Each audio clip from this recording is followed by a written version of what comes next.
Hi, it's Jeff Ondash. Welcome to Out and About.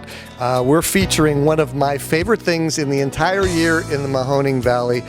If you like to eat, this is a 4-hour time span for you to come and enjoy some of the greatest food made by some of the greatest people in the entire Mahoning Valley. Bobby, I'm going to let you start off. The Recipes of Youngstown is putting on this event. It used to be at the Tyler History Center, and now we're moving it to the St. Anthony of Padua Church up in Briar Hill. But this event is spectacular. Now, but we're calling this Mothers and Heroes, and it's going to benefit the YSU Veterans Scholarship Fund. But I'm going to let you explain, first of all, what the Recipes of Youngstown is before we get into it. Recipes of Youngstown was originally my way of stealing recipes from other people in Youngstown. That was it.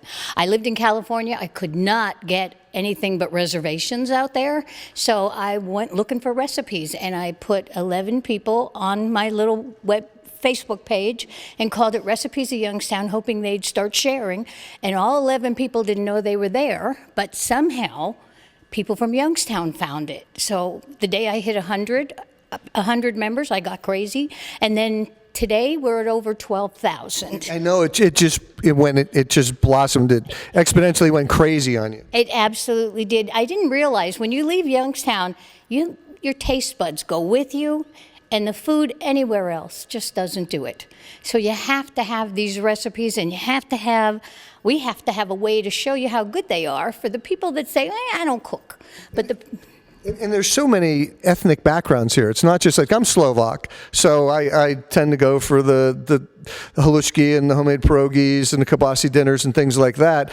But then we have Mexicans that are from this area. We have not only the Hispanics, but then we have the Italians from Briar Hill, and we have pretty much everybody has their own little recipes that they've been adding to your pages. Oh yeah, and they're all family recipes. We don't allow anything from the internet. A lot of the times, we've had to adapt because food adapted. We didn't realize it, and we figured it out, all of us ladies and gentlemen on the site. Crisco's not the same as it was when my mother made a pie crust. My mother could whip out a pie crust, and okay, that was great. I used her recipe. I watched her make it 100 times. Somebody changed the Crisco. They took some kind of trans fats or something out of it. So we had to adapt. So we've got people that said, I never used that. I only used lard, and now I got a better pie crust. But the whole thing is we help each other. People will come on the site and say, I used to have this kind of thing when I was a kid, but I can't find it in any cookbook or anywhere. I know what you're talking about. My mother made that, and out comes the recipe. And then they share it. But from this page that grew to over 12,000, some wonderful things happened. And your name? Linda Koska. Linda, I want you to tell me about these cookbooks that are right back here. Let's pick this one up. This was the first one here, the Recipes of Youngstown first cookbook. And how did it come about where you have this page that you're a part of that she started, and there's over 12,000 people sharing? How did the idea of putting this finally into a cookbook come about? Well, prior to my job here at Mahoning Valley Historical Society, I was the development director at Mill Creek Metro Parks. And one day I came back from somewhere, and there was a voicemail on my phone that said, "Hi, I'm Bobby, and we have a way that we want to raise money for Lanterman's Mill." And I thought, well, that's pretty cool, because being a fundraiser, you look for that kind of stuff. People don't usually come your way with that kind of stuff. So I called her back. We had a few of your group. We had some folks from the park, and they had this idea for a cookbook, and you could just feel the enthusiasm. And I just thought, this is going to work. This is going to be big. But we thought $5,000, $6,000, $7,000 big. Well, we ordered the first, we got everything. The folks at the park were skeptical, and I said, don't worry, this is all going to work out. And we ordered the first 1,600 books, and people were able to buy them on a pre-sale. Well, those all sold out. So then we ordered 2,500 more books. Those all sold out, and they hadn't even hit our office yet. Well, they weren't even printed. They weren't even printed. So we had sold. So you're up to 4,100 on the pre-sale, basically. We sold all of these books, and we didn't even have them yet. On the day that the semi pulled into the parking lot to deliver all of the books, there were literally people waiting in their cars to get their cookbooks.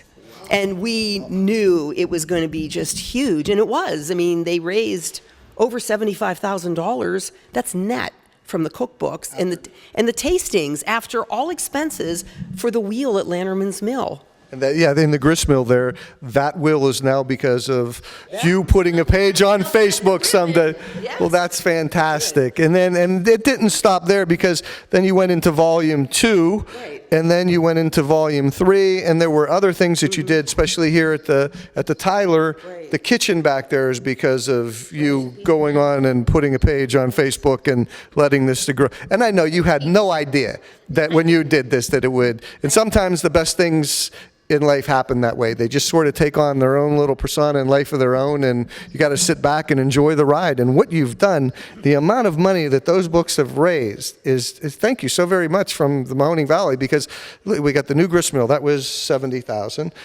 The kitchen here, and now you're doing and you're Over 50,000. over 50,000 there, and now you're over 25,000 in helping veterans at scholarships at YSU through the third book. That's incredible. So you've got the background of Recipes of Youngstown, how it started, where it's at today, but they put on some events.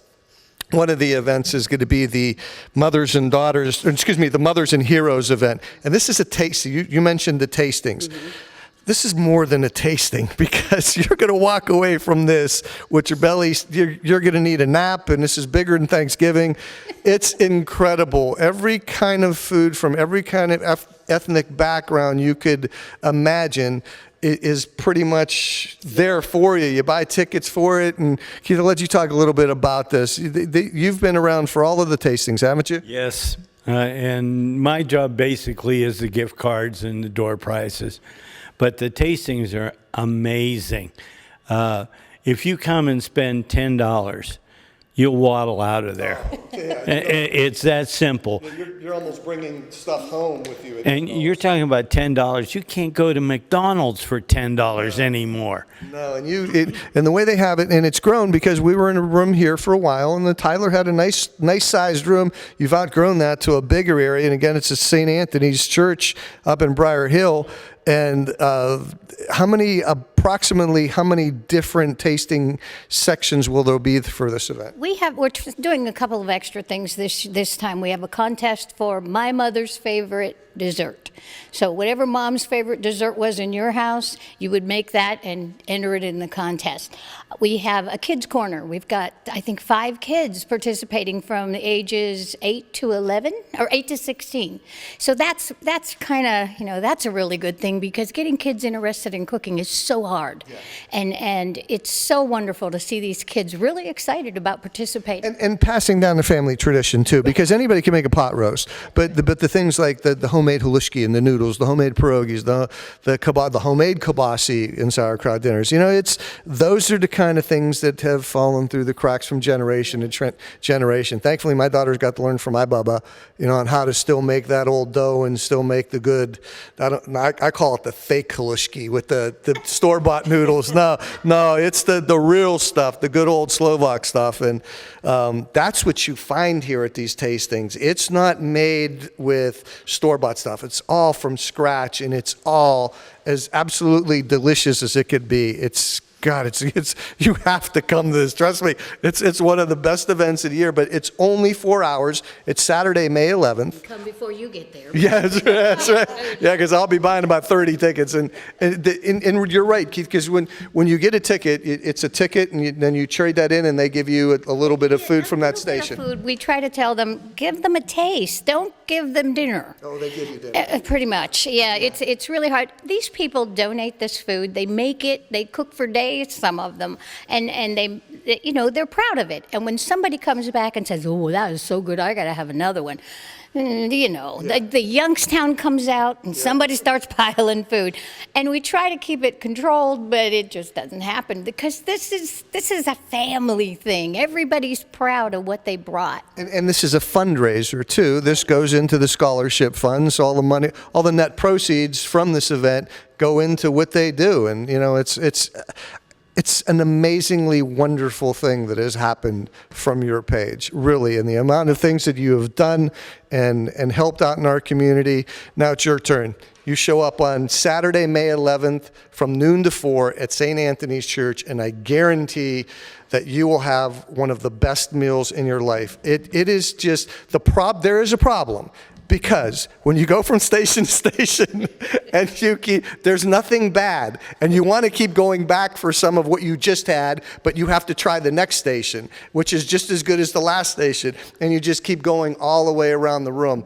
You're right, Keith. You need a wheelbarrow to get you out of here. Absolutely. And it's not just regular food. There's a lot of desserts here too. Correct. Oddly enough, my boys live in Colorado. When they come back to town, they miss all of the ethnic foods of the area. We start at one end of town and eat our way to the other end of town. By the time we get to the other end, we have to eat our way back, because all of these ethnic foods that we make at this tasting, they don't get in other parts of the country. It's amazing. Especially like the Italian foods. I lived in Texas for 6 years. You can't get good Italian food. When you get back here, you've got tons of Italian food. Yeah? Exactly. I always tell the story. When I was younger, I met a girl. I was out of town, and she was from Kansas. And we were out, and I said, well, what nationality are you? And she said, American. And I said, no, what's your heritage? What's your nationality? And she said, American. My parents are, they're American. I said, no, but where did they come from? It's like, American. I said, she did not. When you get outside this area, a lot of people don't realize the heritage that we have, the Slovaks, the Croatians, the Italians, whatever it is. So we're blessed here, and my gosh, they have no idea what a cookie table is either. So that's a whole nother story and a whole nother tasting event. So this is it, Saturday, May 11th from noon to 4 at St. Anthony's Church. They have there's raffle baskets and 50-50 and great raffle baskets there too. Some of the really nice things you could win. But all this money that you come here and help to put out there for the Recipes of Youngstown goes to the YSU Scholarship Fund for the veterans. Absolutely everything, every bit of food, every raffle basket, paying the security guard and the hall, everything is donated by our membership and people who care about what we're doing. And every single penny goes to that scholarship fund. And you can buy the cookbooks there. There's 3 editions, and all the recipes that your grandmothers and great-grandmothers used to make are in there somewhere. And they're done the right way now, so you can use the right ingredients to get it to taste the right way. So thank you all so very much again, first of all, for doing what you did with the Facebook page. And thank you for continuing to put these events on and raise money and keeping the money here in our community, because what you've done is just... you just can't thank you enough. I mean, it's just amazing with that one little. Yep, yeah, you do. Yeah, but it's just an amazing. And if you're on Facebook, go to Recipes of Youngstown. If you haven't seen that page, get on there and join it, and and go and archive and go look at some of the past posts there. You'll find enough recipes to last you a lifetime. That's going to do it for this edition of Out and About. I hope to see you here at Mothers and Heroes at Saturday, May 11th, noon to 4 at St. Anthony's. Don't get there at 3:30.